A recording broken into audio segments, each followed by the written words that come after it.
Eugene, Santa Maria, California, the great KSMX. Go. Thank you so much for taking my call, Mark. Yes, sir. We conservative constitutional Republicans out here, we are behind you 550%. We I'll may not take it. necessarily call you, but trust me, we listen to you religiously every single day. Thank you. And by the way, despite the hopes of some, we have very robust ratings on terrestrial radio, AM and FM, and all through our digital platforms and so forth and so on. We are in high gear and the foot's on the gas pedal. Go right ahead. Absolutely. Mark, I had the great fortune to go to school, college both in Europe and the United States. I went to college in Munich, Germany during the early 1970s and studied comparative economics in Munich, Germany. I graduated, earned a degree here in California at one of the best universities on the face of this earth. I have, over the course of the last 35 years, I'm what you call an international commodity trader. I was one of the first guys in the United States that did business in mainland China.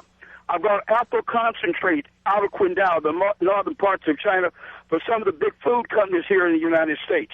And as a result, for example, I know what I'm talking about.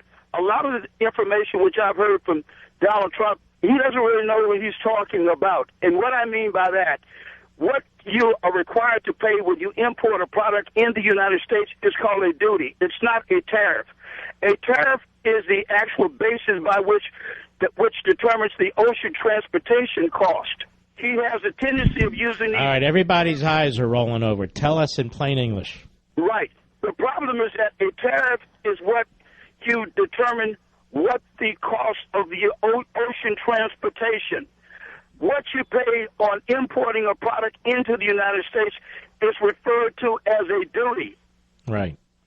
And a tariff is nothing more than a tax on top of it all, right? Right.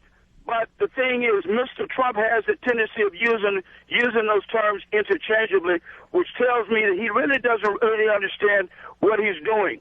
Mark, the worst thing that Donald Trump could do is impose a across-the-board type of import duty on foreign products. It will be a job killer. Well, it's definitely going to kill millions of people in this country, their jobs, who rely on these types of activities. All right, my friend, I appreciate your call. It's a complicated economy, folks. When you have politicians, I don't care if they're from outside the establishment or whatever they are, they have as limited knowledge as anybody else when it comes to all the products that are being produced, who's producing what, what's coming into the country, what's leaving the country, who needs what to start a business in this country. On and on and on. It is just utterly too complex for one person or even a department or bureaucracy to know what it's doing. I just want to suggest to you, look at what's going on in Venezuela. That's an extreme form of it, obviously. But now you have people breaking into the zoos and eating zoo animals. Now you have the government telling people that they have to spend 60 days or maybe up to 120 days on farming. It reminds me of Mao's China. And so forth. People are dying. They don't have the medical, surgical, medical, other medicines that they need and so forth. And this is what happens with centrally planned economies. And you want to strengthen our economy? Decentralize the government decision-making and let people make their decisions, for the most part. Except when it comes to national security, we don't want to sell high-tech or cutting-edge technology to China or Russia or any other regime that threatens us. But beyond that, I mean, I really don't understand all this chest thumping other than it is an effort to emotionalize, if you will, I'll coin the term, to emotionalize what should be sort of common sense approach. Our problem isn't too little government. Our problem is too much government. Our problem isn't too little tariffs. Our problem is too many tariffs, 12,000 of them. Our problem isn't too little bureaucracy, rejiggering our economy, deciding who the winners and losers are. The problem is too much of it.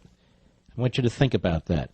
The way we created 20 million jobs in this country, and goodness, an enormous amount of wealth and new enterprises, was through the opposite of all these things.